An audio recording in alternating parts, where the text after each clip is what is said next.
ಸಡಕಿ ನಮ್ಮ ಪೂಜೆ ಫಲ ಕೊಡ್ತಾ ಇದೆ. ಜೈ ಮಹಾಕಾಲ. ನಕಲಿ ತಾಳಿನ ಅಸಲಿ ಮಾಡ್ಕೊಳ್ಳೋ ಶಕ್ತಿ ಅನ್ನೋರ್ಗಿದೆ. ಯೋಚನೆ ಮಾಡಬೇಡ, ಹೋಗು, ಎಲ್ಲ ವ್ಯವಸ್ಥೆ ಮಾಡ್ಕೊ.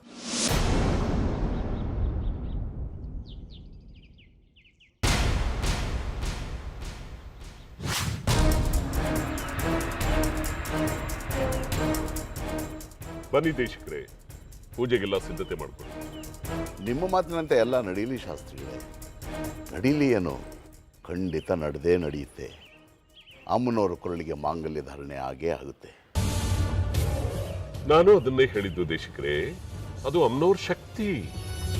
ಯಾರೇ ಕಿಡಿಗೇಡಿಗಳು ಅದೇನೇ ಪ್ರಯತ್ನ ಪಟ್ಟರು ಶಕ್ತಿ ಸಂಚಯನ ಆಗೋದನ್ನು ತಡೆಯೋದಕ್ಕಾಗೋದಿಲ್ಲ ಶಾಸ್ತ್ರಿಗಳೇ. ಅಮ್ಮನವ್ರ ಪೂಜೆಯ ಸಾಂಗವಾಗಿ ನಡೆದೇ ನಡೆಯುತ್ತೆ. ಹಾಗೇನಾದ್ರೂ ಆದ್ರೆ ನನಗೂ ಮಹದಾನಂದವಾಗುತ್ತೆ. ಭಕ್ತಾದಿಗಳಿಗೆ ಇನ್ನೇನು ಬೇಕು ಹೇಳಿ, ಸಂಜೆ ಪೂಜೆಯಲ್ಲಿ ಸಿಗ್ತೀನಿ.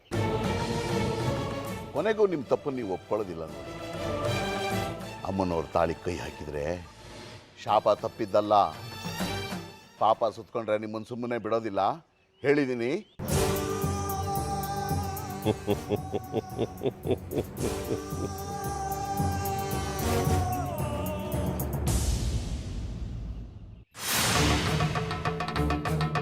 ತಾಯಿ, ನಿನ್ನ ಅಪ್ಪಣೆಯಂತೆ ಹೊರಟಿದ್ದೀನಿ.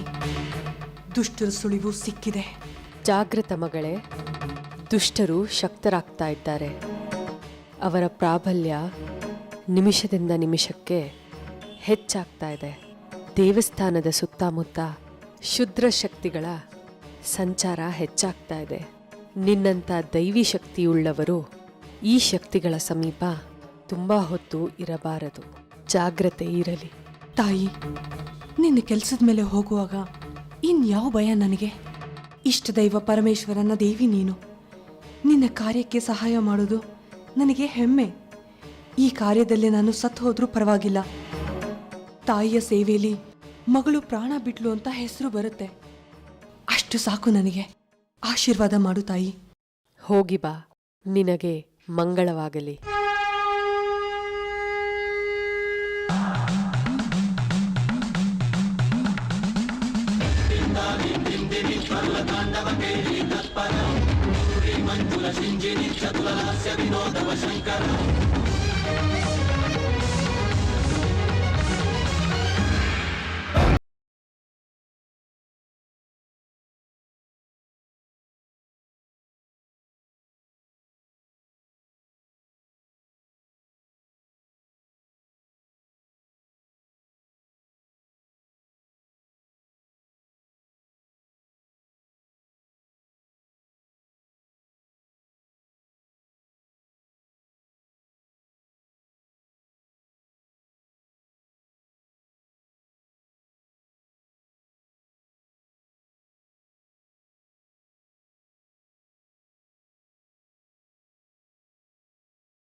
ಗೊತ್ತಿರುತ್ತೆ. ಚಿಕ್ಕಮ್ಮ, ಚಿಕ್ಕಮ್ಮ, ಚಿಕ್ಕಮ್ಮ. ಹೇಳು ಅಮೃತ. ಚಿಕ್ಕಮ್ಮ, ನಾನೀಗ ಚಕ್ರಾಪುರಿಗೆ ಬಂದಿದ್ದೀನಿ. ಅಮ್ಮನವರ ಅನುಗ್ರಹ ಆಗಿದೆ. ಚಕ್ರಾಪುರಿ ಪವಿತ್ರವಾದ ಸ್ಥಳ ಅಮೃತ. ಶತಮಾನಗಳ ಇತಿಹಾಸ ಇದೆ ಆ ಜಾಗಕ್ಕೆ. ಅಮ್ಮನವ್ರ ಅನುಗ್ರಹ ಆಗಿದೆ ಅಂದ್ರೆ ನಿನ್ ಕೆಲಸಗಳೆಲ್ಲ ನೆರವೇರುತ್ತೆ. ತಾಯಿ ದೇಹ ಸಿಗ್ಲಿ ಅಂತ ಬೇಡ್ಕೋ, ದಾರಿ ಕಂಡೇ ಕಾಣುತ್ತೆ. ಆಯ್ತು ಚಿಕ್ಕಮ್ಮ. ಅದಕ್ಕೂ ಮುನ್ನ ನನ್ನಿಂದ ಅಮ್ಮನವ್ರಿಗೆ ಒಂದು ಕಾರ್ಯ ಸಾಧನೆ ಆಗ್ಬೇಕಾಗಿದೆ.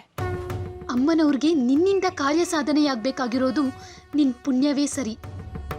ಅದೇನದು ಹೇಳು. ಅಮ್ಮನವರ ಮಾಂಗಲ್ಯ ಕದಿದ್ದಾರೆ ದುಷ್ಟರು.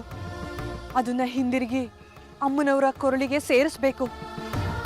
ಈ ದುಷ್ಟರು ಕಲ್ಯಾಣಿ ಬಳಿ ಪೂಜೆ ಕೂತ್ಕೊಂಡಿದ್ದಾರೆ. ಅದ್ರ ಸುತ್ತ ಯಾರು ಬರ್ದೇ ಇರೋ ಹಾಗೆ ಮಂಡಲ ಹಾಕಿದ್ದಾರೆ. ಈಗೇನ್ ಮಾಡ್ಬೇಕು ಅಂತ ತಿಳಿತಾ ಇಲ್ಲ ಚಿಕ್ಕಮ್ಮ. ನೀನೊಬ್ಳು ದೈವಾಂಶ ಇರೋ ಹಿಚ್ಚಾದಾರಿ ನಾಗಿಣಿ ಅಮೃತ. ಮನುಷ್ಯರಿಗೆ ಅನ್ವಯಿಸೋ ನಿಯಮಗಳು ನಿನಗೆ ಅನ್ವಯಿಸೋದಿಲ್ಲ. ನಿನ್ ನಿಜ ರೂಪದಲ್ಲಿ ಹಾವಾಗಿ ಆ ಗೆರೆ ದಾಟು. ಗೆರೆ ದಾಟಿದ್ಮೇಲೆ ಮನುಷ್ಯ ರೂಪದಲ್ಲಿ ಕಲ್ಯಾಣಿಯನ್ನು ಸ್ಪರ್ಶಿಸಿ ಹೊರಗಡೆ ಬಾ. ಪವಿತ್ರವಾದ ಕಲ್ಯಾಣಿ ಅದು. ಅದ್ರ ಸ್ಪರ್ಶದಿಂದ ನಿನಗೆ ಒಳ್ಳೇದಾಗುತ್ತೆ. ಆಯ್ತು ಚಿಕ್ಕಮ್ಮ, ನೀವ್ ಹೇಳ್ದಾಗೆ ಮಾಡ್ತೀನಿ.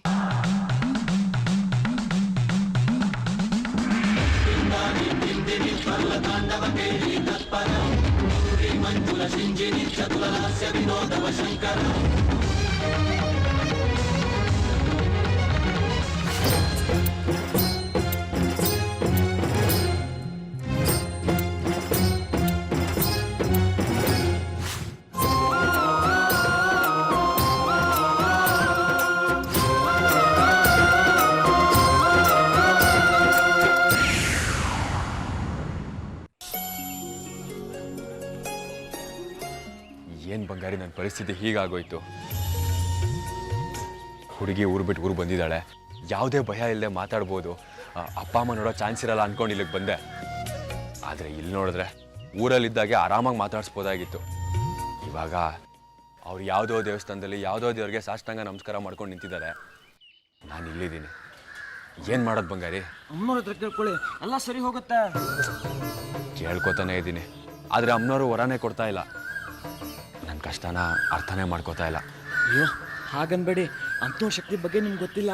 ಅಮ್ಮನವರು ಮನಸ್ಸಲ್ಲಿರೋದನ್ನ ಒಂದು ಕ್ಷಣದಲ್ಲಿ ನೆರವೇರಿಸ್ತಾಳೆ. ಬೇಕಿದ್ ನೋಡಿ, ನೀವು ಊರಿಗೆ ಹೋದ್ಮೇಲೆ ನಿಮ್ಮ ಮದುವೆ ವಿಷಯ ಶುರು ಆಗುತ್ತೆ. ನಾನು ಹೇಳ್ತಾರೆ ಸುಳ್ಳಲ್ಲ, ನಿಜ. ಹಾಗಂತ್ಯಾ? ಮದುವೆ ವಿಷಯ ಶುರುವಾಗುತ್ತೆ ಅಂತ್ಯಾ? ಅಮ್ಮನವ್ರ ಆಶೀರ್ವಾದ ಸಿಕ್ಕ ಮೇಲೆ ಎಲ್ಲ ಸರಿ ಹೋಗುತ್ತೆ.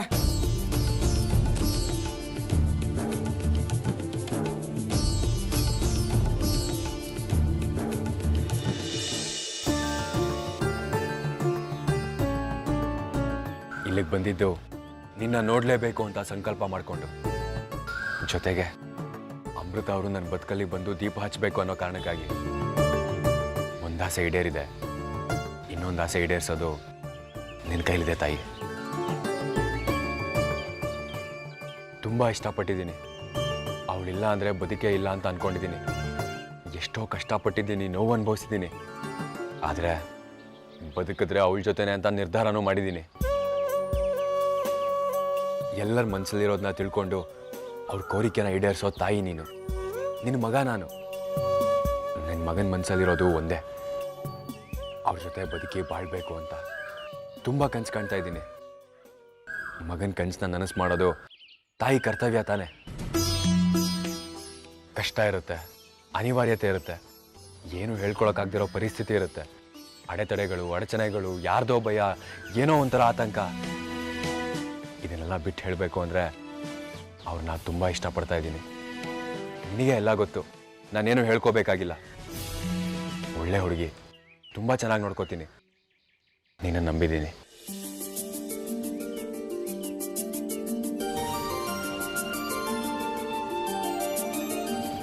Hello boss.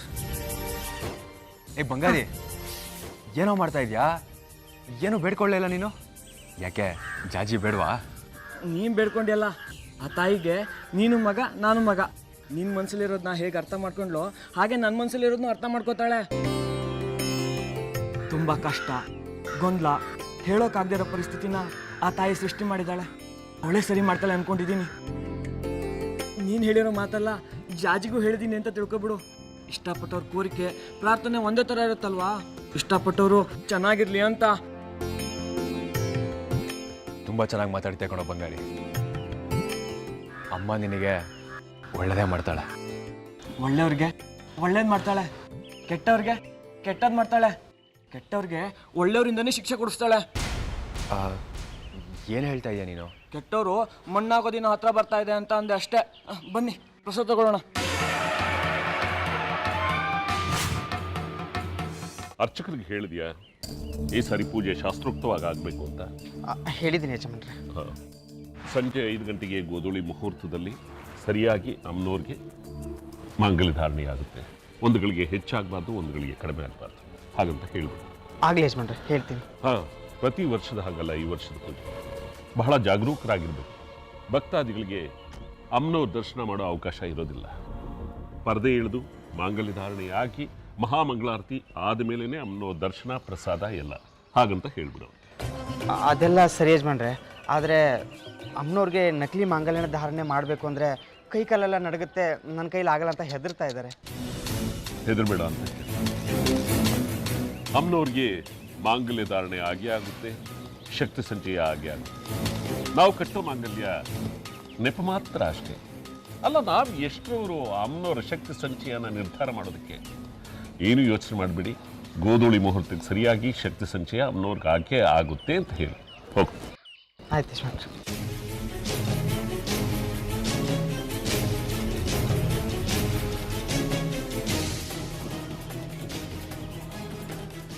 ಶಕ್ತಿನೂ ಇಲ್ಲ, ಮಣ್ಣು ಇಲ್ಲ.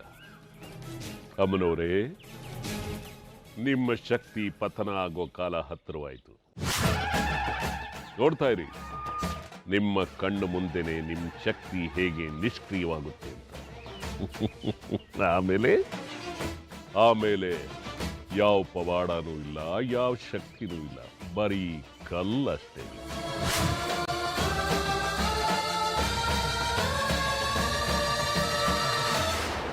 ಬಾ ಶೇಖರಿ, ಈ ಸಾರಿ ಪ್ರಸಾದ ಜಾಸ್ತಿ ಮಾಡಬೇಕು.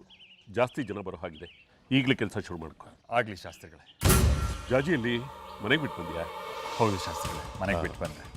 ಜ್ಞಾಪಕ ಇದೆಯಲ್ಲ, ಇವತ್ತು ಸಂಜೆವರೆಗೂ ಜಾಜಿ ಮನೆಯಿಂದ ಹೊರಗಡೆ ಬರಬೇಕಿಲ್ಲ. ಗೊತ್ತು ಶಾಸ್ತ್ರಿಗಳೇ, ಅಮ್ಮ ಅವಳನ್ನ ಕೋಣೆಯಲ್ಲಿ ಕೂಡ ಹಾಕ್ಬಿಟ್ಟಿದ್ದಾಳೆ.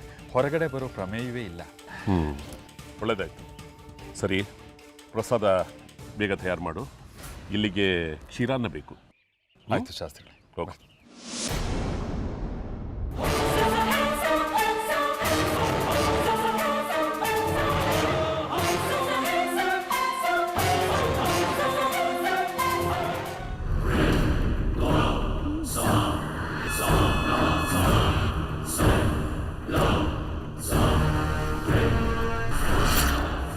ಇನ್ನು ಪೂಜೆ ಮುಗಿಯೋ ಹೊತ್ತಾಯ್ತು.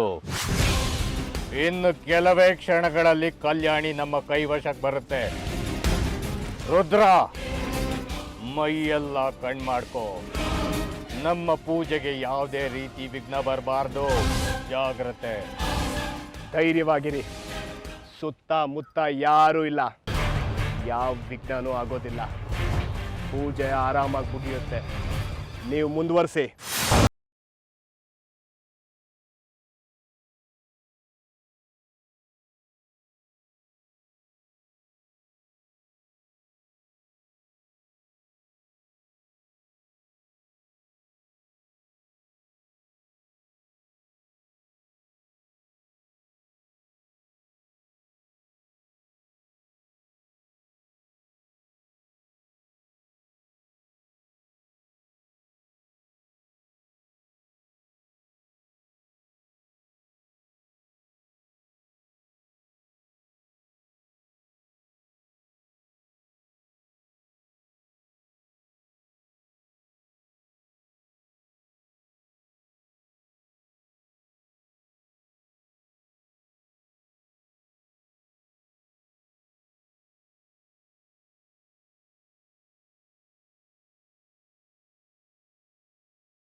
ಯಾರು ಬಂದಿಲ್ಲ ಬಾಬಾ. ಪ್ರವೇಶವಾಗಿದೆ. ರುದ್ರ, ಅವಳೆ ನಮ್ಮ ಶತ್ರು ಆ ನಾಗಿಣಿ ಬಂದಿರೋದು. ಈಗೇನ್ ಮಾಡೋದು ಬಾಬಾ? ಭೈರವ, ತಲೆ ಕೆಡ್ಸ್ಕೋಬೇಡ. ಇಲ್ಲಿಯ ಪೂಜೆ ಹಾಳಾಗಿದೆ. ಇದ್ರ ಬಗ್ಗೆ ತಲೆ ಕೆಡ್ಸ್ಕೊಂಡು ಪ್ರಯೋಜನ ಇಲ್ಲ. ಈಗ ನಾವು ಹೋಗ್ಬೇಕಾಗಿರೋದು ಆ ಹುತ್ತದ ಹತ್ರ ಮಾಂಗಲ್ಯನ ಜೋಪಾನ ಮಾಡಬೇಕು. ಬಾ ಹೊರಡೋಣ. ಹೌದು, ನಡಿ.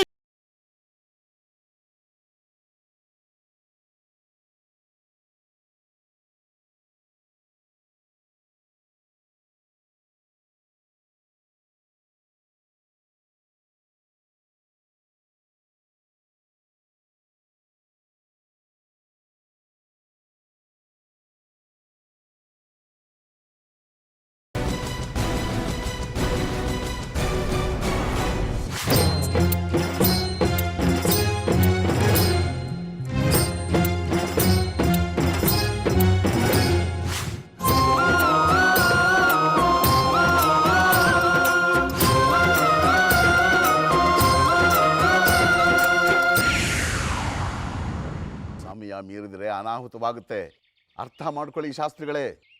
ವಿಧಿ ಜೊತೆ ಆಟ ಆಡಬೇಡಿ. ಅಮ್ಮನವ್ರ ಪೂಜೆ ನಿಂತರೆ ನಮಗೆ ಕೇಡು. ಇಷ್ಟು ದಿನ ಶಾಂತವಾಗಿ ಕೂತಿದ್ದಾಳೆ ಆ ತಾಯಿ. ಕೆರಳಿಸ್ಬೇಡಿ ಆಕೆನ. ಆಕೆ ಕೋಪಕ್ಕೆ ನಾವು ಯಾರು ಉಳಿಯಲ್ಲ, ಭಸ್ಮ ಆಗ್ಬಿಡ್ತೀವಿ. ಪೂಜೆ ಉಳಿದಿರೋದು ಇನ್ನು 10 ನಿಮಿಷ. ದೇಶಿಕರೇ, ಯಾಕೆ ತಲೆ ಕೆಡಿಸ್ಕೊಳ್ತೀರಾ? ಎಲ್ಲ ಅಮ್ಮನವ್ರ ಇಚ್ಛೆ. ಕುಹಕದ ಮಾತಾಡಬೇಡಿ ಶಾಸ್ತ್ರಿಗಳೇ. ಮುತ್ತೈದೆ ಪೂಜೆ ಆಗೋವರೆಗೂ ಶಕ್ತಿ ಸಂಚಯ ಆಗಲ್ಲ. ಶಕ್ತಿ ಸಂಚಯ ಆಗದೆ ಚಕ್ರ ಉದ್ಭವ ಆಗೋಲ್ಲ. ಈ ಇಡೀ ದೇವಸ್ಥಾನ ನಿಂತಿರೋದೆ ಆ ಚಕ್ರದ ಮೇಲೆ. ಚಕ್ರ ಉದ್ಭವ ಆಗದೆ ಹೋದರೆ ಈ ದೇವಸ್ಥಾನ ಬರೀ ಕಲ್ಲು ಶಾಸ್ತ್ರಿಗಳೇ. ದೇವಸ್ಥಾನವೇ ಇಲ್ಲದೆ ಹೋದ್ಮೇಲೆ ಇನ್ನು ನಾವೇನು ನೀವೇನು? ಎಲ್ಲ ಗೌಣ. ಈಗಲೂ ತಡವಾಗಿಲ್ಲ. ತಾಳಿ ಎಲ್ಲಿದೆ ಹೇಳಿಬಿಡಿ. ಗೊತ್ತಿಲ್ಲದೆ ಇರೋ ವಿಷಯಗಳ ಬಗ್ಗೆ ಉತ್ತರ ಕೊಡೋಷ್ಟು ಜ್ಞಾನಿ ನಾನಲ್ಲ ದೇಶಿಕರೇ. ತಾಳಿ ಎಲ್ಲಿದೆ ಹೇಳಿಬಿಡಿ. ದೇಶಿಕರೇ, ನೀವು ಕೇಳಿದ್ದ ಪ್ರಶ್ನೆಗಳಿಗೆಲ್ಲ ನಂದು ಒಂದೇ ಉತ್ತರ ಗೊತ್ತಿಲ್ಲ. ಪೂಜೆ ನಡೆಯುತ್ತೆ. ನೀವೇ ಹೇಳ್ತಾ ಇರ್ತಿರಲ್ಲ, ಅಮ್ಮನವರು ಸರ್ವಶಕ್ತಿ, ಅವಳ ಸಿಟ್ಟಿಗೆ ಇಡೀ ಊರೇ ಸುಟ್ಟು ಭಸ್ಮ ಆಗಿ ಹೋಗ್ಬಿಡುತ್ತೆ ಅಂತ.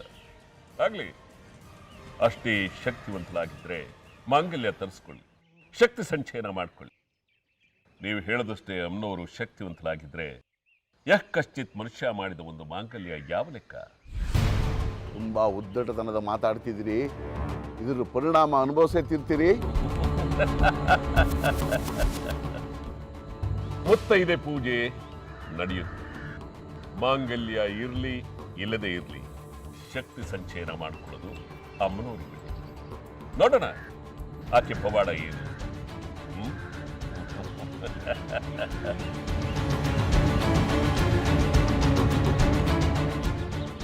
ಅಮ್ಮ ಜಗಜ್ಜನನಿ, ಸೃಷ್ಟಿನೇ ಎದುರು ಹಾಕೋಬೇಕು ಅಂತ ಹೊರಟಿದ್ದಾನೆ ಈ ಮನುಷ್ಯ. ಬೀಜ ಬಿತ್ತಿದ್ರೆ ಹಸಿರು ಬೆಳೆಯೋ ಈ ಭೂಮಿ, ಸಿಟ್ಟಾದ್ರೆ ಬೆಂಕಿ ಕಾರೋ ಜ್ವಾಲಾಮುಖಿ ಆಗುತ್ತೆ ಅಂತ ಮರ್ತಿದ್ದಾನೆ. ಎಲ್ಲ ನೀನೇ ನೋಡ್ಕೋಬೇಕು ತಾಯಿ, ನೀನೇ ನೋಡ್ಕೋಬೇಕು.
ನನ್ನ ಮೇಲಿರಲಿ.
ಆ ನಾಗಿಣಿನೇ ಮಾಡಿರೋದು. ಅದು ಅಸಾಧ್ಯ.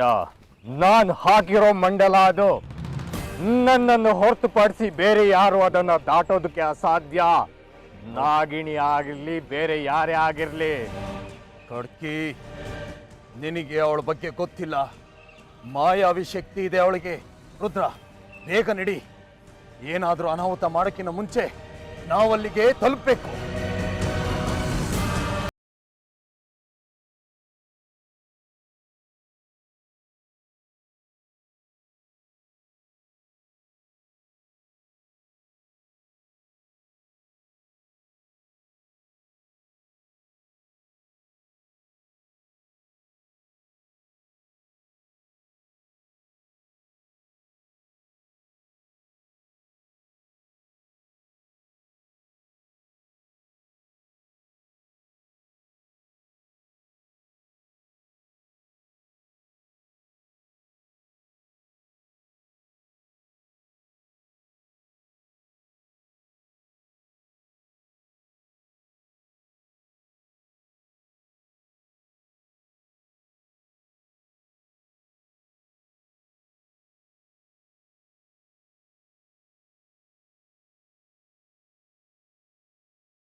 ಮಾಂಗಲ್ಯ ಕಾಣೆ ಆಗಿದೆ. ನೀನು ಹೇಳಿದ್ದು ಸರಿ ಭೈರವ. ಇದು ಆ ನಾಗಿಣಿ ಅದೇ ಕೆಲಸ. ನಾವು ಮೋಸ ಹೋದ್ವಿ. ಇದು ಹೇಗೆ ಸಾಧ್ಯ? ನೀವು ಹಾಕಿದ ಮಂಡಳದೊಳಗೆ ಮನುಷ್ಯರು, ಪ್ರಾಣಿಗಳು ಹಾಗೂ ದೇವತೆಗಳು ಯಾರು ಪ್ರವೇಶ ಮಾಡೋ ಆಗಿರ್ಲಿಲ್ಲ. ಆದ್ರೆ ನಾಗಿಣಿ ಹೇಗೆ ಒಳಗೆ ಬಂದ್ಲು? ಅಲ್ಲೇ ನಾವು ಮೋಸ ಹೋಗಿದ್ದು. ಅಮ್ಮನವರು ನಮ್ಮ ಕಣ್ಣಿಗೆ ಮಂಕೋಸ್ಬಿಟ್ಲು. ನಾಗಿಣಿ ಮನುಷ್ಯಳು ಹೌದು, ಪ್ರಾಣಿಯೂ ಹೌದು, ದೈವಾಂಶ ಸಂಭೂತಳು ಹೌದು. ನಾಗಿಣಿ ಎಲ್ಲವೂ ಆಗಿರೋದ್ರಿಂದ ನನ್ನ ಮಂಡಲ ಕೆಲಸ ಮಾಡಲಿಲ್ಲ. ಈಗೇನ್ ಮಾಡೋದು ಕಡ್ಕಿ? ಅಲ್ಲಿ ದಿಗ್ಬಂಧನ ಭಂಗ ಆಯ್ತು, ಇಲ್ಲಿ ತಾಳಿ ಕಳುವಾಯ್ತು. ಇದಕ್ಕೆಲ್ಲ ಕಾರಣ ಆ ನಾಗಿಣಿನೇ. ವಿಷಯನ ಆದಷ್ಟು ಬೇಗ ವಿರೂಪಾಕ್ಷನಿಗೆ ತಲುಪಿಸ್ಬೇಕು. ಕಡ್ಕಿ, ಮೋಸ, ಎಲ್ಲ ಮೋಸ. ಅದು ಮಾಯಾ. ಎಲ್ಲ ಗೊತ್ತಾಯ್ತು. ನಿನ್ನ ಚಪಲನ ನಿನ್ಗೆ ತಡ್ಕೊಳಕ್ ಆಗಿಲ್ಲ ಅಲ್ವಾ? ಅದು ಅವಶ್ಯಕತೆ ಇಲ್ಲ. ನಿನ್ನ ಮನ್ಸು ಕೆಡ್ಸಿದ್ದು ಯಾರು ಅಂತ ನನ್ಗೆ ಚೆನ್ನಾಗಿ ಗೊತ್ತು. ನಿನ್ನ ಬೇಜವಾಬ್ದಾರಿತನದಿಂದ ತಾಳಿ ಕಳವಾಗಿದೆ. ನಮ್ಮ ಪ್ರಯತ್ನ ವಿಫಲ ಆಯ್ತು ಅಂತ ಬೇಗ ವಿರೂಪಾಕ್ಷನಿಗೆ ತಿಳಿಸ್ಬೇಕು. ಅಮ್ಮನವರ ಮಾಂಗಲ್ಯ ಕಳವಾಗಿದೆ. ಗರ್ಭಗುಡಿಗೆ ಬಿಗಿ ಬಂದೋಬಸ್ತ್ ಮಾಡೋಕ್ ಹೇಳ್ಬೇಕು. ಯಾವುದೇ ಕಾರಣಕ್ಕೂ ಯಾರನ್ನು ಒಳಗ್ ಬಿಡಬೇಡ ಅಂತ ಹೇಳ್ಬೇಕು.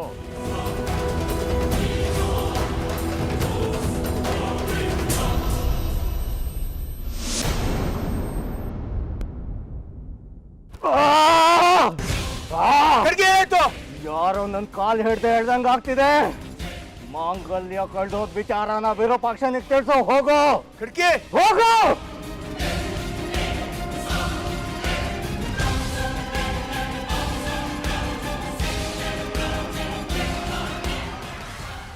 ಎಲ್ಲ ಅಮ್ಮನವರ ಕುತಂತ್ರ ಕಡ್ಕಿ. ಜೈ ಮಹಾಕಾಲ.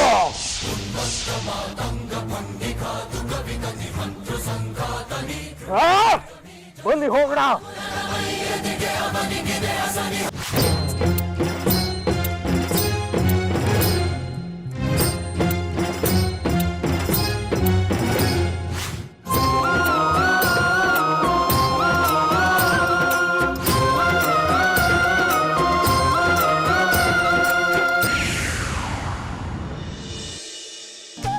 ಓ, ಪೂಜೆ ಹೊತ್ತಿಗೆ ಸರಿಯಾಗಿ ಬಂದಿದ್ದೀರಿ.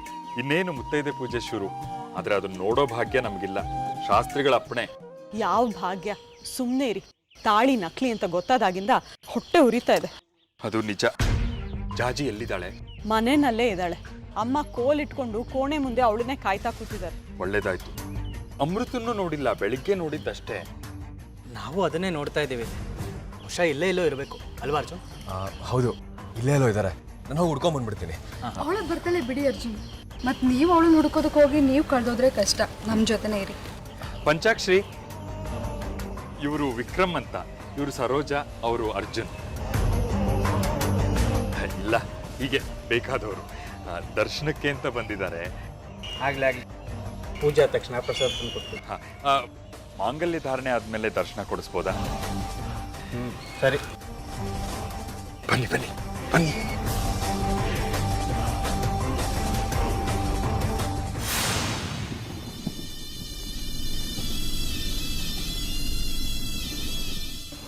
ವಿರೂಪಾಕ್ಷ, ಗೊತ್ತಾಯ್ತು ಕಡ್ಕಿ. ಮಾರಿಗುಡಿ ಎಲ್ಲ ವಿಷಯ ಹೇಳಿದ್ದಾರೆ. ಯಾರು ಬಂದಿಲ್ಲ ತಾನೆ? ಇಲ್ಲ, ಯಾರು ಬಂದಿಲ್ಲ. ನಾವು ತುಂಬ ಜಾಗೃತರಾಗಿರ್ಬೇಕು. ಅವಳು ಇಚ್ಛಾದಾರಿ ನಾಗಿನಿ. ಯಾವ ರೂಪದಲ್ಲಿ ಬೇಕಾದ್ರೆ ಬರ್ಬೋದು. ರುದ್ರ, ಯಾವುದಕ್ಕೂ ಒಂದು ಕಣ್ಣಿಟ್ಟಿರೋ. ಮುಹೂರ್ತಕ್ಕೆ ಇನ್ನು 10 ನಿಮಿಷ ಇದೆ. ಅಲ್ಲಿವರೆಗೂ ಕಾವಲಿದ್ರೆ ಸಾಕು. ಒಂದು ಸಾರಿ ನಕಲಿ ತಾಳಿ ಧಾರಣೆ ಆಗ್ಬಿಟ್ರೆ ಆಮೇಲೆ ಯಾರೂ ಏನೂ ಮಾಡೋದಕ್ಕಾಗಲ್ಲ. ಶಕ್ತಿ ಸಂಚಯನ ಆಗೋದಿಲ್ಲ ಅಮ್ಮನವ್ರಿಗೆ. ಸರಿ, ನಾನು ಭೈರವ ರುದ್ರ ಕಾವಲ್ ನಿಂತ್ಕೋತೀವಿ. ವಿರೂಪಾಕ್ಷ, ನೀನು ಪೂಜೆ ಮುಗಿಸ್ಕೊಂಡು ಬಾ. ಯಾವುದೇ ಕಾರಣಕ್ಕೂ ಸೋಲಾಗಬಾರ್ದು. ಅಮ್ಮನವ್ರಿಗೆ ಗೊತ್ತಾಗಬೇಕು ನಮ್ಮ ಶಕ್ತಿ ಎಷ್ಟು ಅಂತ.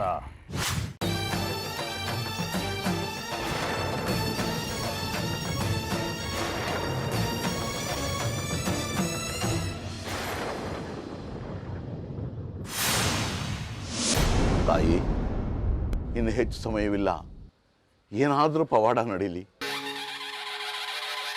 ಆದರೆ ದುಷ್ಟರ ಕೈ ಮೇಲಾಗೋದಕ್ಕೆ ಮಾತ್ರ ಬಿಡಬೇಡ ತಾಯಿ. ನಿನ್ನನ್ನೇ ನಂಬಿರೋ ಸಾವಿರಾರು ಜನ ಭಕ್ತರಿದ್ದಾರೆ. ಕೈ ಬಿಡಬೇಡಮ್ಮ. ನೀನೇ ದುಷ್ಟರಿಗೆ ಗೆಲ್ಲೋದಕ್ಕೆ ಬಿಟ್ಬಿಟ್ರೆ ಇಡೀ ಪ್ರಪಂಚನೇ ಅಲ್ಲೋಲ ಕಲ್ಲೋಲವಾಗುತ್ತೆ. ಜನರಿಗೆ ದೇವರಲ್ಲಿ ಇಟ್ಟಿರೋ ನಂಬಿಕೆನೇ ಹೊರಟೋಗುತ್ತೆ. ಹಾಗಾಗೋದಕ್ಕೆ ಮಾತ್ರ ಬಿಡಬೇಡ ತಾಯಿ.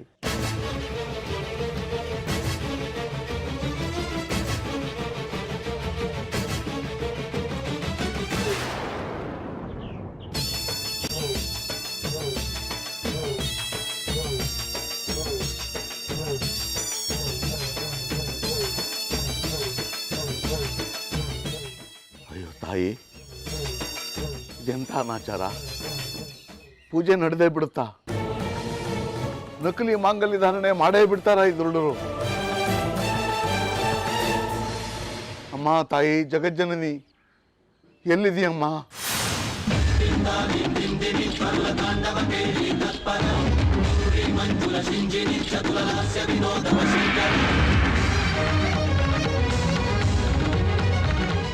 ಮಹಾತಾಯಿ, ನಿನ್ನ ಅನುಗ್ರಹದಿಂದ ಯಾವುದೇ ಅಡೆತಡೆ ಇಲ್ಲದೆ ಕಾರ್ಯ ಸಾಧನೆ ಆಗಿದೆ. ಇನ್ನು ನಿನಗೆ ಮಾಂಗಲ್ಯ ಧಾರಣೆ ಆಗುವವರೆಗೂ ಆ ದುಷ್ಟರಿಂದ ಯಾವುದೇ ತೊಂದರೆ ಆಗದೆ ಇರೋ ಹಾಗೆ ನೋಡ್ಕೋತಾಯಿ. ಮಹಾದೇವ, ಪರಮೇಶ್ವರ, ಈ ಮಾಂಗಲ್ಯ ನಿನ್ನದೇ ಸ್ವತ್ತು. ಅಮ್ಮನವರು ಪಾರ್ವತಿ ಅವತಾರ. ನೀನು ಬೇರೆ ಅಲ್ಲ, ಅಮ್ಮನವ್ರು ಬೇರೆ ಅಲ್ಲ. ಶಿವಶಕ್ತಿ ಎರಡು ಮುಖಗಳು. ಇಷ್ಟು ದಿನ ನನ್ನ ಕುಲವನ್ನ ಕಾಪಾಡಿದ್ಯಾ. ಇವತ್ತು ದಾರಿ ತೋರಿಸಿ ಅಮ್ಮನವರ ಮುತ್ತೈದೆ ಪೂಜೆನ ನಡೆಯೋ ಹಾಗೆ ಮಾಡು ತಂದೆ.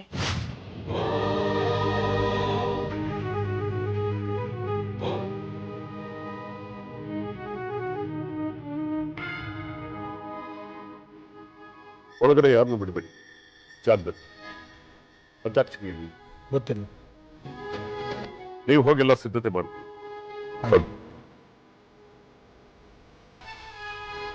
ಈ ಪಂಚಾಕ್ಷರಿ ಎಲ್ಲಿ ಹೋಗ್ಬಿಟ್ಟ? ಪೂಜೆಗೆ ತಡವಾಗುತ್ತೆ. ಪೂಜಾ ಸಾಮಗ್ರಿಗಳು ತಮ್ಮ ಮಾತ್ರ ಹೇಳಿದೆ. ಮತ್ತೇನೆ.